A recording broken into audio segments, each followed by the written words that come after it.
Hello friends and enemies, and welcome back to another video. Yes, we are so back. Today we are going to talk about Helluvaboss, specifically Season 2 Episode 4, Western Energy. Now to start off, this episode kicks off with Stolas and Stella going over the terms of their divorce. This discussion being mediated by Stella's brother, Andrelius. Obvious bias, I know. Anyways, during this very one-sided divorce talk, it is actually interrupted by Stryker breaking into the shop and kidnapping Stolas.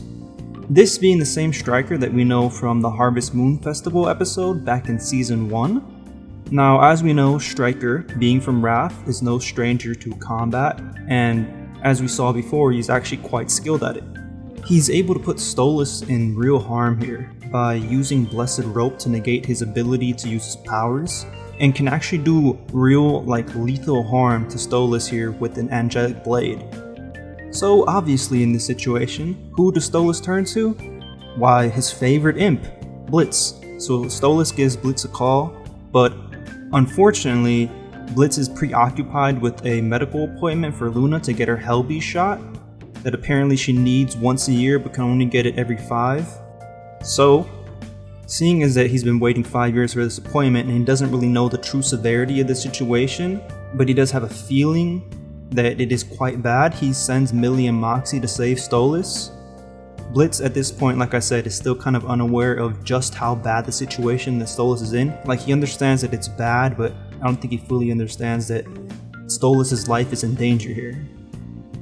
And yes, this is an episode that primarily will go on to explore more of the topic of Stolas and Blitz's relationship. In this episode, we once again see how Blitz does have much stronger feelings for Stolas than he lets on and is willing to admit to himself. And likewise, we see more of how Stolas is disappointed by their relationship not being as well defined or romantic as he would like. And can you blame him? While yes, their relationship started out as something more transactional, at least on Blitz's part, but for Stolas, he has always had some level of romantic feelings for Blitz. Before this point, Stolas seemed content just having any relationship with Blitz. But here in this episode, especially at the end, we get to see just how hurt Stolas is by Blitz not coming to visit him in the hospital after going through the emotional and physical trauma of almost dying by Stryker's hands. Because yes, in this episode, Stolas really gets the worst treatment that we've seen so far. His wife, who only seems to find joy in making him suffer, has actually gone through and paid Stryker and even provided him with the proper equipment to eliminate Stolas. It's only at the last possible moment that her brother convinces her to call off Stryker because she would lose her money and her position of royalty in hell, further cementing the idea that the people in Stolas' life only care about him because they can use him. And I think that's what Stolas truly craves, the feeling of someone actually caring about him. In his life, he can only get that caring affection from his daughter, and that's only some of the time. And the rest of the time, he turns to Blitz for that same reason. And yes, Blitz does care for Stolas. I mean, just by looking at the expression on his face as he realizes and begins to process the reality that yes, despite being a very powerful being in hell, that Stolas can get hurt and even die under the right circumstances. We get to see that Blitz does care about Stolas a lot more, and not just in the way that if he dies my business will fail type of way, but more of the, oh wow, this person who is very important to me might not be around forever. For Blitz, he has gone through a lot of past trauma, and he clearly doesn't want to admit or even get too attached to Stolas because of his own fears of being abandoned. I mean, his own father saw him as worthless and was willing to sell him for basically next to nothing. If that doesn't mess you up emotionally, then I don't know what does. Blitz and Stolas have known each other for a long time. They haven't been together for a super long time or anything, but they did originally meet when they were children. And Stolas, from that point, the second that he met Blitz and saw Blitz performing at the circus, did have these romantic feelings, or at least strong feelings for Blitz, but it took longer for Blitz to start feeling that same way about him back. And like I said, I still don't think that Blitz is the point yet where he's willing to admit to himself or Stolas that he actually has those feelings. But after the events of this episode, I do think that soon he will end up admitting those feelings to Stolas and himself before another situation happens where he might lose Stolas before having the chance to tell him.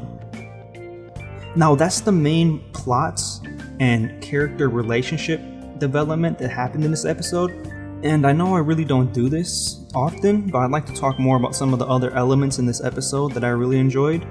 First of all, I really loved the aesthetic of Wrath. I think this episode has won me over, and now the Wrath ring is officially my favorite ring of hell. I just really enjoyed the Wild West / Western aesthetic, and you can hate Stryker all you want, rightfully so, but you gotta admit he has some style. And I highly encourage you to watch this episode because when Stryker is transporting Stolas to his base for his inevitable intent, he actually has a theme song playing for him, and it's honestly pretty amazing. It perfectly encaptures the Western theme of Wrath and Stryker, making him out to be one of these Old West villains. I mean, even when Stryker gets Stolas to his base, he ties him to the train tracks, kind of referencing back to those old Western movies where the damsel in distress would be tied to the train tracks. I would play it for you guys now, but copyright. I'd also like to talk about the fight scene between Stryker and Millie and Moxie. Really just how it goes to show how talented the animators and directors are. The use of camera angles really shines here, always having this very energetic feeling to it, but not being too choppy. The expressions also throughout the fight make the characters seem so alive. Like some other shows end up sacrificing a wide variety of reactive facial expressions during fights to more focus on the action of the combat at hand.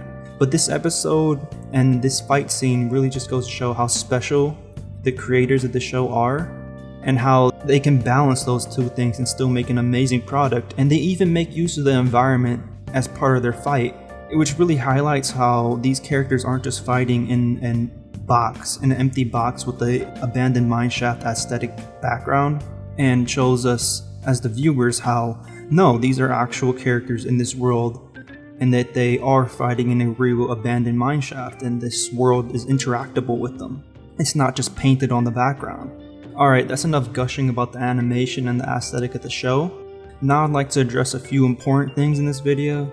The most important one being you, the viewers. The amount of support that I've received while I have been MIA has been amazing. We are nearly at 1,000 subscribers, and I'd like to announce that once this video is uploaded, I will be posting on the community tab where you guys can ask me any questions you have. Feel free to check it out right now actually to see if I'm lying. So yes, once we hit 1,000 subscribers, I will probably wait about a week, maybe 2, to give everyone who wants to the opportunity to submit any questions they have. And then I will be making a video answering those questions. I am looking forward to hearing from some of my long-term viewers and even the newer ones who have just arrived. I'd also want to announce that I have been exploring the idea of live streaming on Twitch for more casual content, and I want to make this clear that I'm not going to stop making videos to instead live stream on Twitch. I just think it'd be a nice way to have some interaction in between videos. So once again, I'd like to thank all of you for your support. I appreciate every single like, comment, and subscriber. Also, if you haven't subscribed yet, be sure to do it right now. We're almost at that goal. And until next time, it's been a pleasure to know y'all, but now I gotta go.